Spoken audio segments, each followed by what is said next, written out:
refreshing that looking. Yeah. Well, that was when Tex Avery came over. He'd been working at Universal, and Bob Clampett and Bob Cannon and I were animators, and we were assigned to work with Tex, and they gave us this old bungalow, which went back to about, that was in it was about 25 years old at that time, and it was really a beat-up old bungalow right in the middle of the old Warner Brother lot. And we called it Termite Terrace because obviously there were termites there. Well, years later when we left, they went in to fumigate the place, and they killed all the termites, and the place fell down.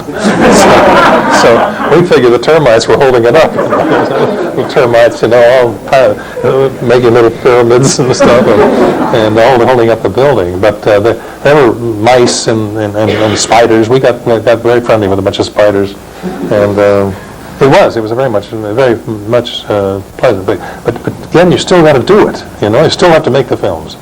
And there's a pretty good rule about that, and that is that in any creative work, I think there are only two factors that count, two things that are necessary. One thing, you've got to love what you do, and the second thing is you've got to put in the work that's necessary to make the thing happen. And when it's finished, only the love should show, not the work. That's one of the things I objected to about Roger Rabbit, because people said, wasn't it marvelous, moving animation and live action together? Well, that's fine, but that isn't what you should see. You see things, it looks easy. And some of the most difficult pictures, like Duck Dodgers in the 24th and a half century, was a tough picture to do, but it didn't show. To me, it looked easy after it was finished. But boy, we labored over that one. That had 95 different cuts in it, different shots in the picture. What's Opera Doc had 104. But I think I did 1,700 drawings on that, and the animators did about 7,000. So you put that effort, you've got to be willing to put the kind of effort into it. And never doubt, when you're doing it, it's wonderful, because then you feel at one with the gods, but in between times, you feel so frustrated, you think, I'll never be able to do it again. And so, does that answer your question? Termite Terrace was a wonderful place to work, if that's what you mean. I was thinking in terms of practical jokes or funny episodes. Oh yeah, we had a lot of those. But an example of that was one that oddly enough happened at Disney's, but I always liked it because they installed one of those big candy machines, one of the first ones in one of the halls at Disney's, and one of the animators walked by and he noticed a bunch of ants in there. So he reported to the office. The next day, the machine was gone, but there was a little sign that was stripped to the wall, nicely lettered, and it said, "This year the candy machine, next year the world, sign the ants."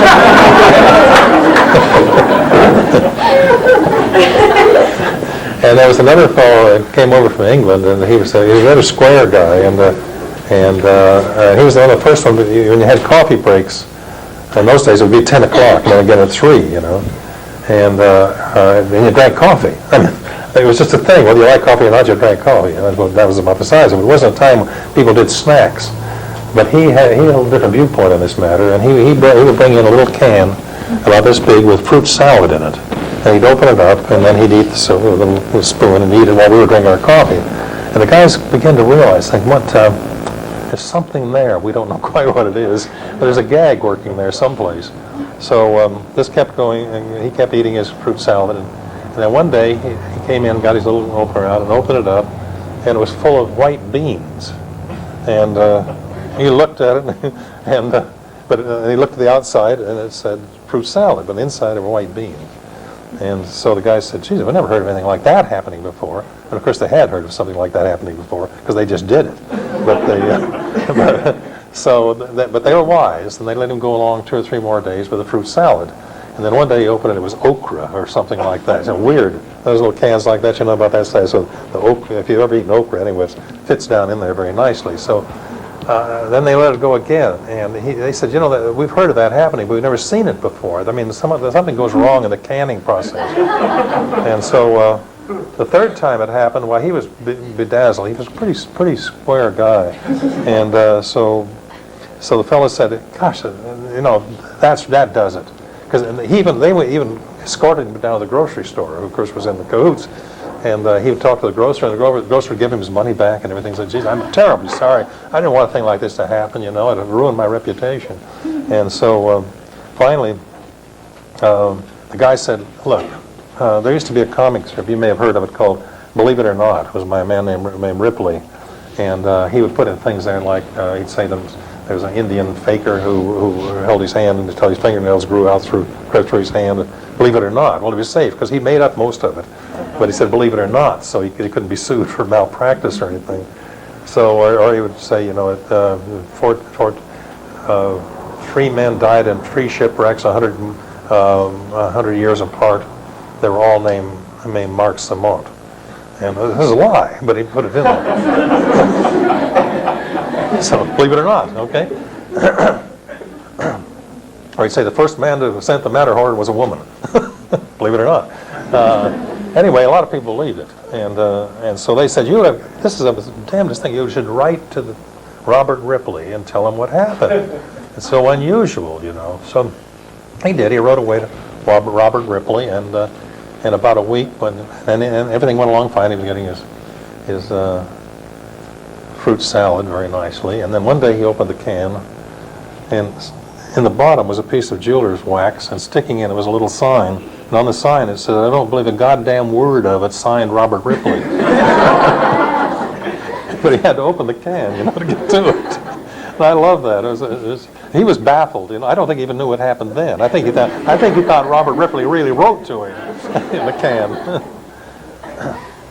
Yes. I heard something about a new cartoon strip called Tiny Toons. That's Steven Spielberg is doing a whole series of so-called children's programming. I had nothing to do with it. I heard something about it was using Bugs Bunny characters as children. They're supposed to look something like that. They're not supposed to be the children of Bugs Bunny. I've seen a little of it, but there's supposed to be 69 episodes or something like that. I don't know. Prime time TV? No, Saturday morning, or sometime during the day. But I don't know really much about it. That's really not.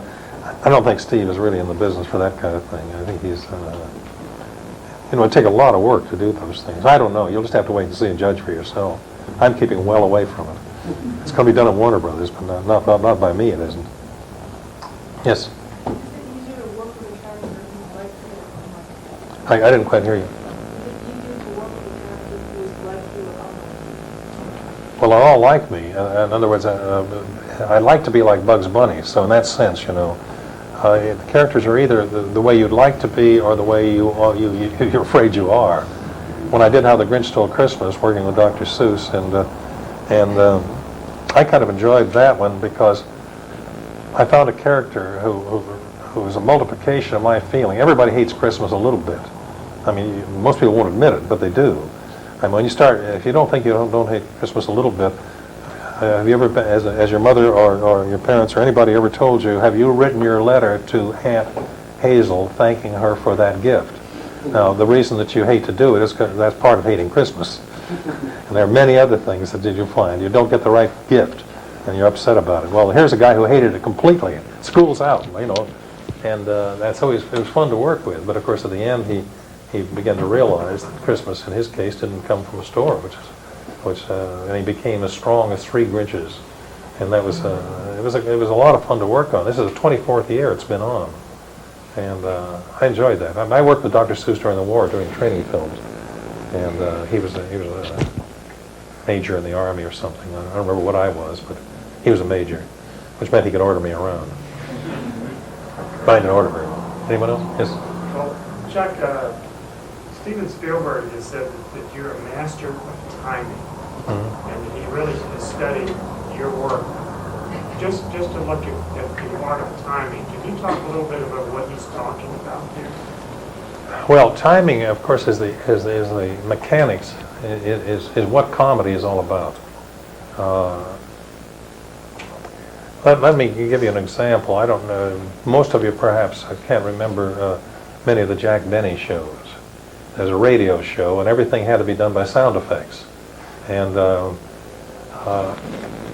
so Jack Benny, although he looked, and this is a pretty good example here, he looked like a cavalier, but he was supposed to be like a miser.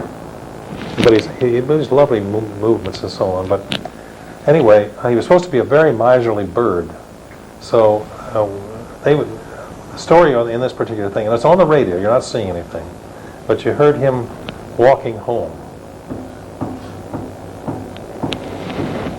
Suddenly you hear, a heavier footstep. And you're imagining. And suddenly this guy says, in a hoarse voice says, "Your money or your life." Nothing happens. This guy's a miser, you know. And so the laughter began to build up, and without saying anything, you know, because they're really. And the guy said, "Didn't you hear me? I said your money or your life." And then he says, I'm thinking." Well, the timing there is exquisite. It has to be done exactly right. You have to have that thing moving along, the proper steps and so on, and the heavier steps coming along. In other words, you build, in this case, you build a visual scene by what you hear. Now, in the Coyote and Roadrunner, of course, all the time, it had to be all timing because there's no dialogue. When you have dialogue, it helps you to time a picture. And you know, if Bug says, "What's up, Doc?" it takes so many frames to say that.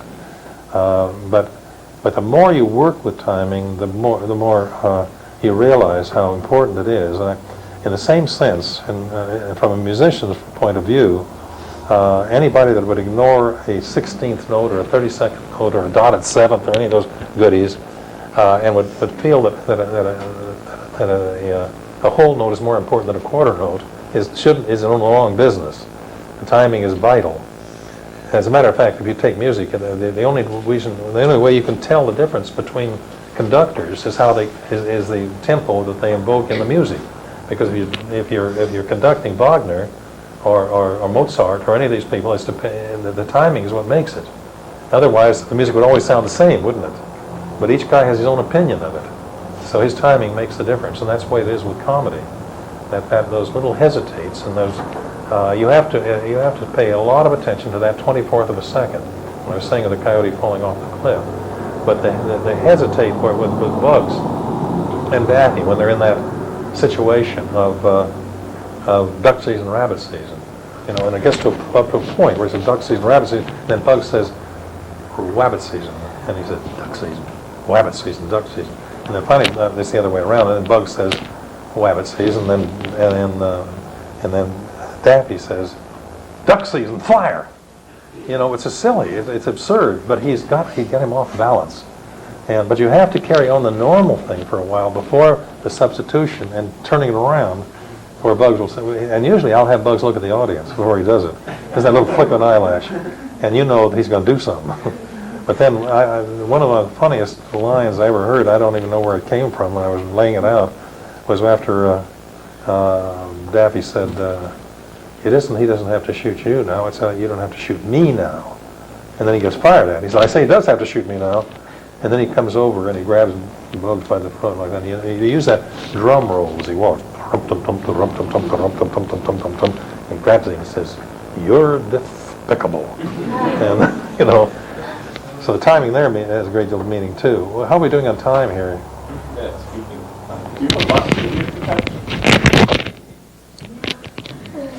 I have to be out very shortly after noon, though. Yeah, I think probably this is the end. Yeah, because Marion's here.